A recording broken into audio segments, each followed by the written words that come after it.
untuk kolesterol maupun asam urat. Jadi kolesterol dan asam urat ini adalah kesalahan dari metabolisme. Jadi kolesterol itu, apakah kolesterol itu berbahaya? Ya berbahaya, tapi tanda petik ya. Jadi berbahayanya kolesterol itu, kalau kolesterol itu teroksidasi maka dia akan menjadi plak menempel pada pembuluh darah dan menyebabkan penyumbatan pada pembuluh darah kalau teroksidasi. Nah, kalau di sini ada mediti, ada epigallocatechin galat yang bersifat antioksidan, maka kolesterol itu akan berputar saja di dalam darah dan tidak akan terjadi oksidasi daripada kolesterolnya.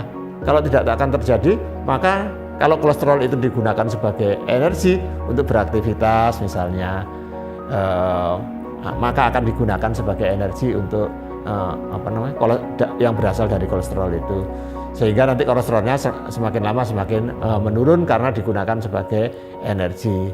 Jadi kolesterol itu yang berbahaya itu kalau satu, kolesterolnya kadarnya sangat tinggi ya. Kedua, teroksidasi ya. Kemudian yang ketiga, harus ada kerusakan pada epitel dari pembuluh darah. Jadi kalau itu bisa kita cegah salah satunya, maka penyumbatan pada pembuluh darah itu tidak akan terjadi. Dan kolesterolnya bisa kita gunakan loh. Kolesterol itu bisa kita manfaatkan untuk energi. Jadi tidak seluruhnya kolesterol itu jelek, tidak ya. Ya, bisa kita manfaatkan untuk energi. Nah, inilah yang yang perlu kita perhatikan. Dengan minum mediti secara terus-menerus, maka dia akan mencegah oksidasi dari kolesterol. Kolesterol memang ada dua macam, kolesterol baik dan kolesterol jahat. Nah, kolesterol jahat inilah yang nanti yang akan membentuk plak itu, ya, kalau teroksidasi. Tapi kalau tidak teroksidasi karena adanya mediti, maka tidak akan teroksidasi, maka dia akan muter aja di dalam pembuluh darah, muter sambil nunggu kalau digunakan untuk aktivitas. Makanya olahraga penting ya dilakukan untuk menggunakan kolesterol ini sebagai energi ya.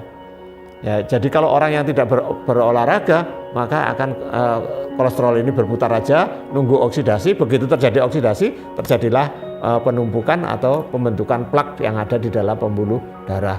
Kalau di pembuluh darah jantung, dia akan menyebabkan terjadinya serangan jantung. Kalau dia mengumpul di pembuluh darah kepala, dia akan menyebabkan terjadinya stroke karena pembuluh darahnya kebuntu, aliran darahnya tidak bisa lancar, aliran darah tidak bisa memberi oksigen, akhirnya jaringan yang di sebelahnya di sini kekurangan oksigen. Nah, kekurangan oksigen menyebabkan jaringannya akan rusak.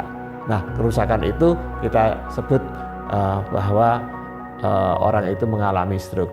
Nah, penelitian terakhir, penelitian saya juga bersama dengan tim saya itu menyatakan bahwa epigallocatechin galat atau yang ada di dalam mediti ini bisa digunakan untuk mengurangi resiko dari terjadinya stroke.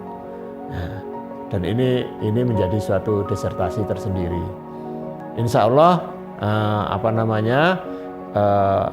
EGCG yang ada di dalam mediti ini baik untuk orang-orang yang pencegahan stroke maupun orang yang sudah mengalami stroke.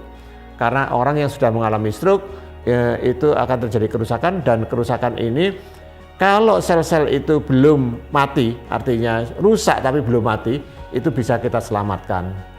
Ya, bisa kita selamatkan dengan mediti ini, maka sel-sel yang rusak tapi belum mati ini akan dikembalikan menjadi sel normal, sel saraf yang normal. Nah, kalau bagaimana dengan sel yang mati? Kalau selnya sudah mati, ya obat apapun tidak akan ada yang bisa membangunkan lagi sel yang mati, ya. Tapi yang yang rusak setengah mati ini kita efektifkan, jangan sampai mati. Oleh karena itu kita selamatkan dengan menggunakan antioksidan.